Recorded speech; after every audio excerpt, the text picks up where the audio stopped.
une nouvelle orientation. Donc après 13 ans dans cette épicerie fine, mon mari était passionné d'automobile et il avait envie, pourquoi pas avant sa retraite, de travailler dans ce milieu. Donc tout naturellement, nous sommes repartis au salon de la franchise et nous avons fait le tour des franchisés à l'époque. Donc c'était en 2013.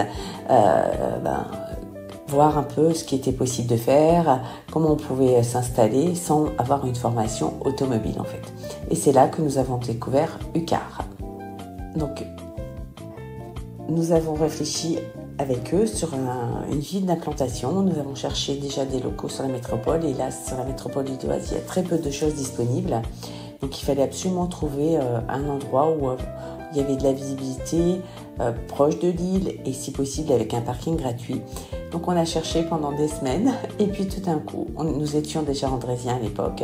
J'ai vu le permis de construire d'un bâtiment qui était un McDo.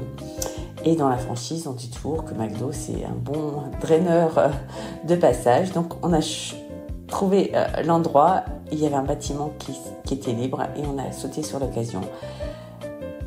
Donc pour le bâtiment, aussi la proximité, nous sommes à 10 minutes du centre-ville de Lille et 10 minutes de la gare de Lille. Donc pour la location, c'était quelque chose d'envisageable et en plus Saint-André était en plein développement. On a lancé l'activité, nous voilà partis. Donc il a fallu ramer. Au départ, pour Comtesse, nous avions fait une reprise d'activité. Donc là, quand on crée une activité, il faut sortir les rames et il faut aller chercher des clients. Chose qui n'était pas le cas chez Comtesse. Les gens venaient dans notre boutique. Là, il a fallu aller créer, en fait, d'abord expliquer qui était UCAR et ce qu'on y fait. Donc, on a une clientèle aussi bien d'entrepreneurs que de particuliers. Il faut qu'il y ait un mixte des deux pour que ce soit viable. Et là, il a fallu aller prospecter, se faire connaître, expliquer qu'on avait des voitures, des utilitaires, des minibus. Nous voici partis dans l'entreprise de location de véhicules. UCAR, c'est aussi avant tout un acteur local. Nous ne sommes jamais dans des gares, jamais en centre-ville. Les loyers sont beaucoup trop chers, donc il a fallu ce qu'on appelle être acteur dans notre banlieue. Donc naturellement, quand on est arrivé à Saint-André, je suis allée voir mon centre, j'ai rencontré les commerçants et j'ai demandé s'il y avait une association de commerçants et de professionnels pour les rencontrer, pour discuter, pour découvrir un peu le tissu économique. Et j'ai proposé mon aide. Moi, je savais communiquer, donc j'ai dit je veux bien vous aider. Et c'est comme ça que je suis rentrée en 2014 dans l'association qui s'appelait à l'époque Arcosa.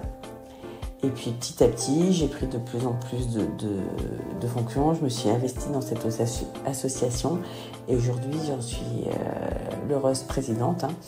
Donc avec un membre du bureau, on essaie de faire rayonner tous les entrepreneurs, les nouveaux, les plus anciens, de faire connaître ça au niveau des habitants de notre ville. Je pense que c'est important quand on s'installe. Nous, à l'époque, on avait beaucoup travaillé avec la chambre des métiers, la CCI. C'est important de se faire aider aussi dans le développement, se faire conseiller, avoir un regard extérieur. Donc, je conseillerais aussi à tous les entrepreneurs qui s'installent d'avoir cette vision, de s'ouvrir aux autres, de ne pas avoir peur. Il y a toujours quelque chose à apprendre, même encore aujourd'hui, au bout de plus de 10 ans d'activité, je continue à aller à la chambre de commerce ou maintenant à la chambre du métier par la même occasion et j'apprends des choses que je mets en place dans notre entreprise.